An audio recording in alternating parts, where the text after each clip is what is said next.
नमस्कार दोस्तों, चलिए जानते हैं हरियाणा की 50 फटाफट बड़ी खबरों को सिर्फ 10 मिनट में। लेकिन उससे पहले यह वीडियो आप किस जगह से देख रहे हैं हमें कमेंट में जरूर बताएं।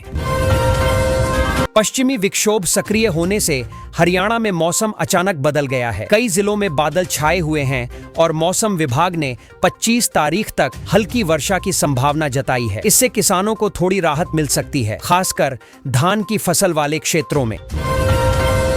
हरियाणा सरकार किसानों को 85 करोड़ 50 लाख रुपए का मुआवजा देने की तैयारी में है। ये मुआवजा खराब हुई फसलों के नुकसान की भरपाई के लिए है। किसानों को जल्द ही उनके खातों में पैसे मिलने लगेंगे, जिससे खेती बाड़ी के खर्च में राहत मिलेगी। फरीदाबाद के सूरजकुंड में इस साल दिवाली मेला बेहद खास होने वाला है। 2 से 7 अक्टूबर तक इसका भव्य आयोजन होगा। यहाँ तरह तरह के झूले, खाने पीने के स्टॉल और सांस्कृतिक कार्यक्रम होंगे। लोग बड़ी संख्या में परिवार के साथ आनंद उठाने पहुंचेंगे। हरियाणा में मिड डे मील योजना के तहत बच्चों को दूध की सप्लाई घट गई है। पहले बच्चों को हफ्ते में कुछ दिन दूध मिलता था, लेकिन अब उसकी मात्रा और दिन कम कर दिए गए हैं। इससे बच्चों के पोषण पर असर पड़ सकता है। प्राथमिक स्कूलों के शिक्षकों के लिए शिक्षा विभाग ने ऑनलाइन 2 कोर्स अनिवार्य कर दिए हैं। इन कोर्सों से शिक्षकों को नई तकनीक और आधुनिक शिक्षण पद्धतियों की जानकारी मिलेगी। अब शिक्षक घर बैठे ही ऑनलाइन क्लास पूरी कर पाएंगे। नोएडा से जुड़ी खबर में हरिद्वार में दरोगा को गोली मारने वाला अपराधी देहरादून में पुलिस से घिर गया। उसने खुद को गोली मार ली और मौके पर उसकी मौत हो गई। पुलिस मामले की जांच कर रही है। चौधरी ओम प्रकाश चौटाला ने कहा कि वे चौधरी देवीलाल के सपनों को साकार करेंगे। उनके मुताबिक किसान, गरीब और नौजवानों के हित में लगातार काम होगा। चौटाला परिवार खुद को देवीलाल की विचारधारा से जोड़कर राजनीति में आगे बढ़ा रहा है। राजकीय अस्पतालों में डॉक्टरों की कमी को देखते हुए सरकार ने कदम उठाया है। जल्द ही 500 नए डॉक्टरों की भर्ती की जाएगी। स्वास्थ्य मंत्री आरती सिंह राव ने कहा कि इससे मरीजों को बेहतर इलाज मिलेगा और स्वास्थ्य सेवाएं सुधरेंगी। हरियाणा टीचर एलिजिबिलिटी टेस्ट यानी HTET 2025 का परिणाम जल्द जारी किया जाएगा। परीक्षार्थियों को बेसब्री से इसका इंतजार है। शिक्षा विभाग ने कहा है कि परिणाम ऑनलाइन पोर्टल पर डाला जाएगा। इसके बाद अभ्यर्थी भर्ती प्रक्रिया में आगे बढ़ेंगे। NDA कार्यकर्ता सम्मेलन में अंदरूनी खींचतान साफ दिखी। मंच पर नेताओं के बीच तालमेल की कमी नजर आई। हालांकि समर्थक इसे सफल बताने की कोशिश कर रहे हैं, लेकिन कार्यकर्ताओं के बीच गुटबाजी और असंतोष साफ दिख रहा है। कांग्रेस नेता आर शिपाल ने कहा कि पार्टी हरियाणा में विपक्ष की भूमिका मजबूती से निभा रही है। वे बोले कि बीजेपी सरकार की गलत नीतियों का विरोध किया जा रहा है और जनता की आवाज उठाने का काम कांग्रेस लगातार कर रही है। गुरुग्राम में हरियाणा बिजली पेंशनर वेलफेयर एसोसिएशन की बैठक हुई। इसमें पेंशन बढ़ाने, चिकित्सा सुविधा और अन्य मांगों पर चर्चा की गई। सेवानिवृत्त कर्मचारियों ने सरकार से अनुरोध किया कि जल्द उनकी समस्याओं का समाधान निकाला जाए।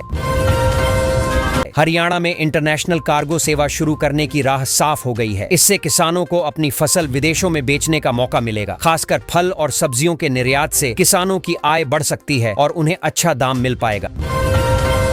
हिसार से दुबई के लिए सीधी अंतरराष्ट्रीय फ्लाइट शुरू करने पर काम तेज हो गया है। सरकार एयरपोर्ट पर जरूरी सुविधाओं को दुरुस्त करने में लगी है। फ्लाइट शुरू होने से व्यापार, पर्यटन और किसानों के उत्पादों को विदेशी बाजार तक पहुंच आसान होगी।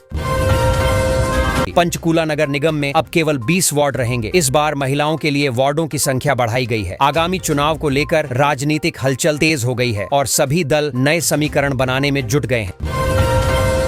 हरियाणा में सिंगल यूज प्लास्टिक पर रोक की बात तो की जाती है, लेकिन अधिकारी खुद नियम तोड़ रहे हैं। एक कार्यक्रम में प्लास्टिक के खिलाफ भाषण देते वक्त अधिकारी बोतल से पानी पीते देखे गए। इससे लोगों में नाराजगी और सवाल खड़े हो रहे हैं। सिरसा में दिग्विजय चौटाला ने युवा योद्धा सम्मेलन की घोषणा की है। उनका कहना है कि यह सम्मेलन हरियाणा को रचनात्मक संदेश देगा। इसमें युवाओं को राजनीति और समाज में सक्रिय भूमिका निभाने के लिए प्रेरित किया जाएगा। हरियाणा के बाढ़ पीड़ित किसानों को 7 से 15 हजार रुपए प्रति एकड़ मुआवजा मिलेगा। विधायक मोहनलाल बड़ौली ने बताया कि हर जिले में मोदी मैराथन भी होगी। इससे किसानों और युवाओं को सरकार की योजनाओं से जोड़ने का प्रयास किया जाएगा। यमुना नदी में बाढ़ की समस्या का स्थायी समाधान खोज लिया गया है। हथनीकुंड बैराज के ऊपर नया बांध बनाने की योजना तैयार है। इसके बनने से पानी का स्तर नियंत्रित रहेगा और हरियाणा समेत आसपास के इलाकों में बाढ़ की समस्या कम होगी। हरियाणा में प्राइमरी टीचर की सैलरी फिलहाल अच्छी है, लेकिन 8वें वेतन आयोग के बाद इसमें और बढ़ोतरी होगी। नए वेतनमान लागू होने पर शिक्षकों की तनख्वाह में बड़ी वृद्धि देखने को मिलेगी, जिससे उनके आर्थिक हालात सुधरेंगे। घग्गर नदी का जलस्तर घटने से किसानों ने राहत की सांस ली है। अब खेतों में पानी भरने का खतरा नहीं है। इसी दौरान नदी किनारे गांव वालों ने 3 दिनों तक अखंड पाठ आयोजित करने का फैसला किया है। हरियाणा में किसानों के डिजिटल पंजीकरण में धोखाधड़ी का मामला सामने आया है। कुछ लोग फर्जीवाड़ा करके किसानों का डेटा गलत इस्तेमाल कर रहे हैं। सरकार इस मामले की जांच कर रही है और जिम्मेदारों पर सख्त कार्रवाई की तैयारी है।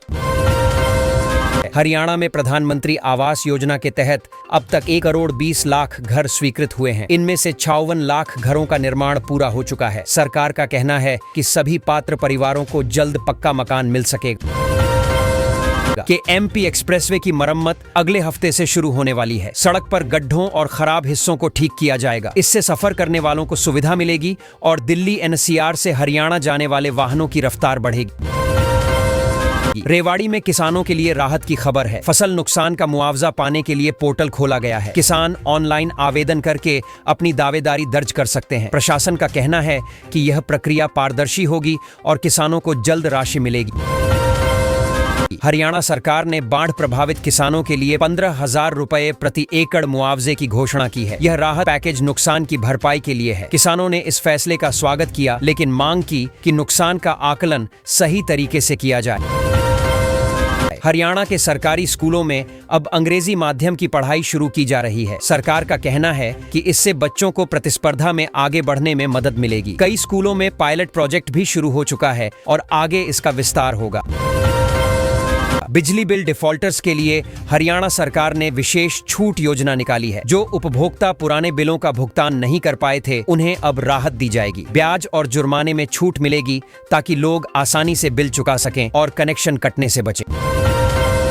गुरुग्राम के सेक्टर 4 में 1 हफ्ते बाद भी पेयजल आपूर्ति बहाल नहीं हुई है। लोग पानी के लिए परेशान हैं और टैंकरों पर निर्भर हैं। नगर निगम से शिकायतें की गईं, लेकिन समाधान नहीं निकला। लोगों का कहना है कि बुनियादी जरूरत के लिए इतनी मशक्कत नहीं होनी चाहिए।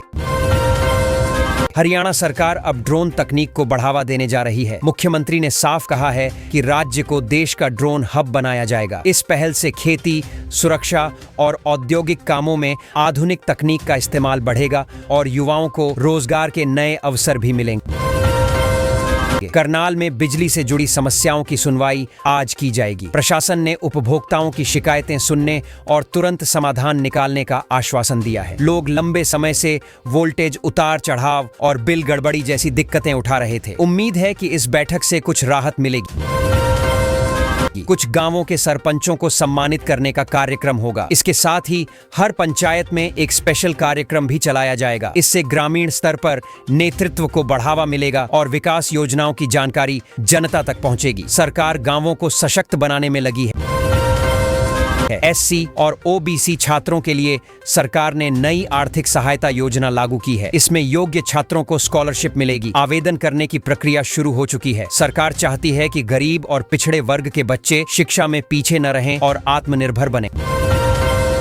मुख्यमंत्री ने राहत सामग्री से भरे 20 ट्रक पंजाब भेजे हैं। ये ट्रक बाढ़ पीड़ितों की मदद के लिए रवाना किए गए हैं। सरकार ने कहा है कि आपदा के समय पड़ोसी राज्यों की मदद करना भी हमारी जिम्मेदारी है। इससे आपसी सहयोग और भाईचारा मजबूत होता है। कुछ राज्यों में 9वीं से 12वीं तक के छात्रों को हर महीने 1,000 रुपए की स्कॉलरशिप मिलेगी। आवेदन की प्रक्रिया शुरू हो चुकी है। सरकार का मकसद है कि बच्चों को पढ़ाई छोड़ने की नौबत न आए और वे उच्च शिक्षा की तरफ बढ़ सकें।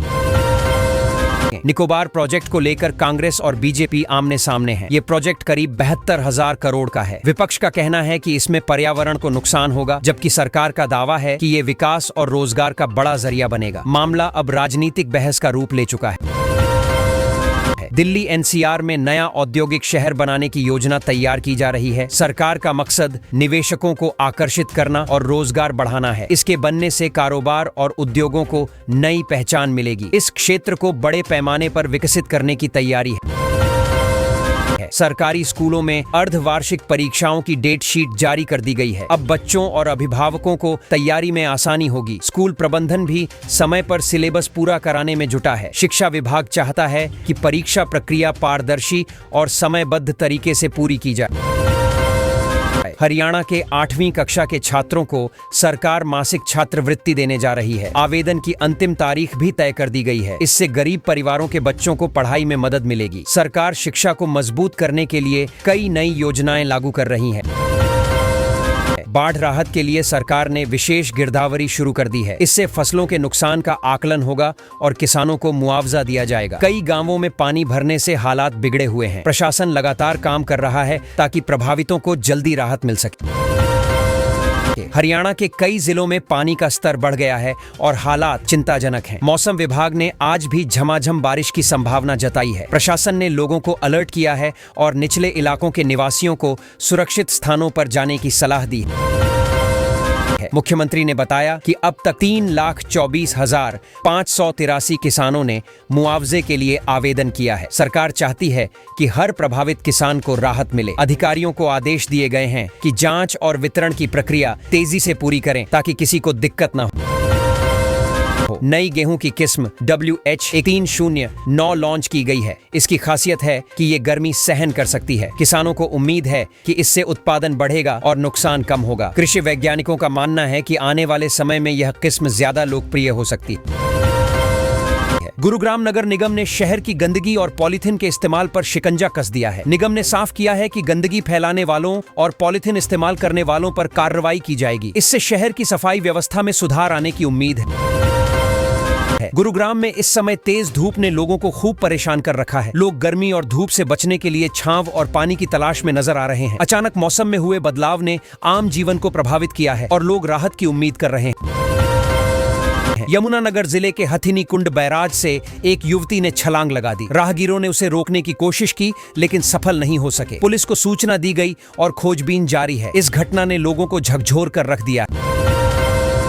सोनीपत जिले के दोदवा गांव से बड़ी खबर आई है। यहाँ के विनोद कुमार का चयन भारतीय दिव्यांग क्रिकेट टीम में हुआ है। पूरे इलाके में खुशी का माहौल है। परिवार और ग्रामीणों ने उन्हें शुभकामनाएं दी और उनके उज्जवल भविष्य की कामना की।